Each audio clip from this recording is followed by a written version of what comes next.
काय नेमकी शिवसेनेची भूमिका आहे?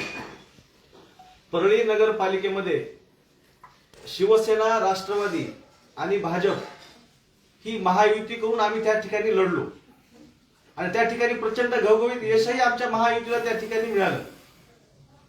परंतु गटनेता निवड करत असताना त्या ठिकाणी एमआयएमचा जातीवादी पक्षाचा एक प्रतिनिधी या गटामध्ये आमच्या उपरोक्त घेतला गेला. आम्हाला त्याची कल्पना दिली गेली नाही. म्हणून आज आम्ही या ठिकाणी ही पत्रकार परिषदेच्या माध्यमातून सांगू इच्छितो की एकनाथ शिंदे साहेबांची शिवसेना ही खरी हिंदुत्ववादी शिवसेना आहे. आम्हाला बदनाम करण्यासाठी ह्या सगळ्या गोष्टी या ठिकाणी अंबादास दानवे यांनी केल्या. परंतु मी राष्ट्रवादी काँग्रेस पक्षाला, आमच्या मित्र पक्षाला सांगू इच्छितो, जर या गटामध्ये एमआयएम सारखा जातीवादी पक्षाचा प्रतिनिधी असेल तर आम्हाला शिवसेनेला गटातून बाहेर पडण्याची परवानगी द्या, आम्ही तुम्हाला बाहेरून पाठिंबा देऊ. परंतु ह्या जातीवादी एमआयएम सोबत आम्ही गटामध्ये राहू शकत नाही. मात्र गट तयार करत असताना हे अगोदर तुम्हाला सांगितलं गेलं नव्हतं का? आणि ज्यावेळेस गट हा रजिस्टर करतात जिल्हाधिकारी कार्यालयामध्ये पत्र दिलं गेलं होतं, त्याच्यावर ते तुमच्या नगर सेवकांच्या सह्या आहेत. मी या ठिकाणी तुम्हाला दाखवतो हे सभेचा वृत्तांत. या ठिकाणी नगरसेवकाची नावं आहेत आणि त्यांच्या सह्या आहेत. परंतु या ठिकाणी नगरसेवकांच्या पुढे त्याच्या पक्षाचा उल्लेख केला नसल्यामुळं आमच्या त्या लोकांच्या आमच्या नगरसेवकांच्या आणि पदाधिकाऱ्यांच्या निदर्शनास ही बाब त्यावेळेला आली नाही. परंतु आता ही बाब आमच्या निदर्शनास आल्यानंतर आम्ही शिवसेना म्हणून या ठिकाणी एमआयएम सारख्या जातीवादी पक्षासोबत या गटामध्ये एकत्रित काम करू शकत नाही.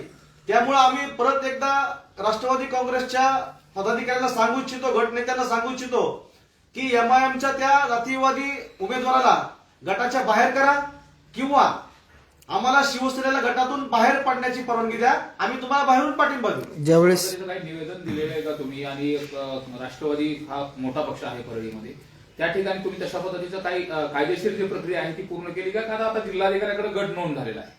हा, या ठिकाणी आम्ही पक्ष पातळीवरून आम्हाला ज्या सूचना आल्या त्या पद्धतीनं आम्ही जिल्हाधिकाऱ्यांची सोमवारी भेट घेणार आहोत.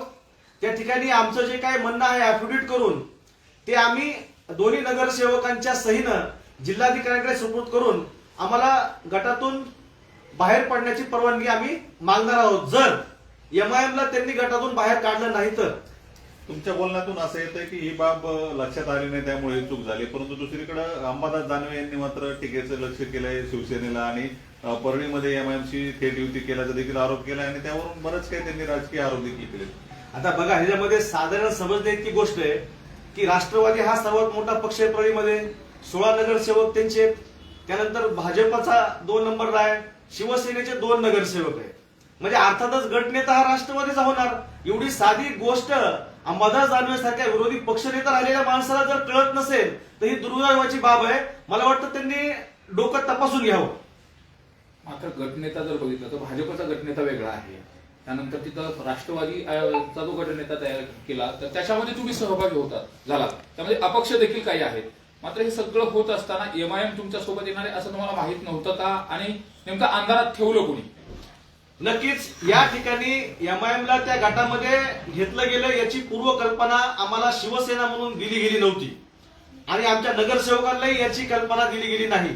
त्यामुळं आम्ही या ठिकाणी थोडंसं अंधारामध्ये राहिलो. परंतु आता आम्ही स्पष्ट मित्र पक्षाला आमचे म्हणणं काय ते त्यांना सांगितलेलं आहे, एक तर एमआयएमला बाहेर काढा किंवा आम्हाला गटातून बाहेर पडायची परवानगी द्या, आम्ही बाहेरून पाठिंबा देऊ. आपण पाहिल्यानंतर म्हणजे बीड जिल्ह्यात ज्या नगरपालिका निवडणुका झाल्या त्यामध्ये कुठेही अंबादास दानवे सक्रिय दिसले नाही. परंतु आता संभाजीनगरची निवडणूक सुरू आहे आणि तिथे या माध्यमातून कुठला तरी फायदा मिळवायचा आणि विरोधी पक्षाला लक्ष करायचं असं काहीतरी त्यांचा विचार होता. नक्कीच या ठिकाणी मला वाटतं अंबादास दानवेंनी दुसऱ्या पक्षांवर टीका करण्यापेक्षा आपला पक्ष, त्यांचा पक्ष कसा वाढेल हे बघा. परळीमध्ये नावाला औषधाला सुद्धा एक नगरसेवक त्यांचा नाहीये आणि ते परळीवर आमच्या पदाधिकाऱ्यांवर टीका करतायत, एकनाथ शिंदे साहेबांवर टीका करतायत, शिवसेनेवर टीका करतायत. अहो, हिंदुत्वाचा झेंडा घेऊन एकनाथ शिंदे बाहेर पडले म्हणून हिंदुत्व जिवंत राहिलं बाळासाहेबांचं, दिघे साहेबांचं.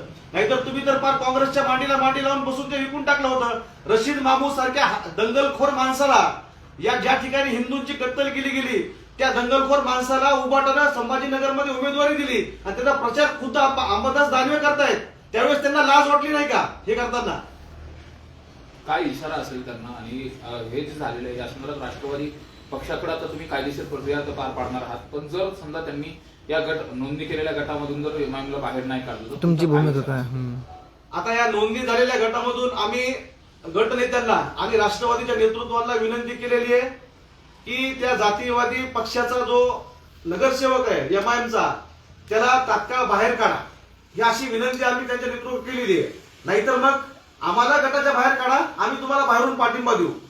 आमचंही एक वैयक्तिक स्वतंत्र अस्तित्व आहे, ते त्यांना मान्य करावेच लागेल. आपण जर पाहिलं तर परळीमध्ये ही परिस्थिती असताना बीडमध्ये देखील असाच प्रकार समोर आलाय आणि बीडमध्ये देखील एमआयएमचा एक जो नगरसेवक आहे तो राष्ट्रवादी काँग्रेस आणि शिवसेनेच्या गटासोबत आहे. बीड बाबत काय भूमिका असणार आहे शिवसेनेची? या ठिकाणी नक्कीच बीडमध्ये गट करताना इंटरनली शिवसेनेचा गट हा सेपरेट केलेला आहे आणि त्याचा गट नेता म्हणून आमचे नगरसेवक संजय उडान आहेत, त्या तिघांचे गट नेते. त्याची नोंद कायदेशीररित्या या ठिकाणी जिल्हाधिकाऱ्यांनी केलेली आहे. त्या ठिकाणी हा प्रश्न उद्भवला नाही.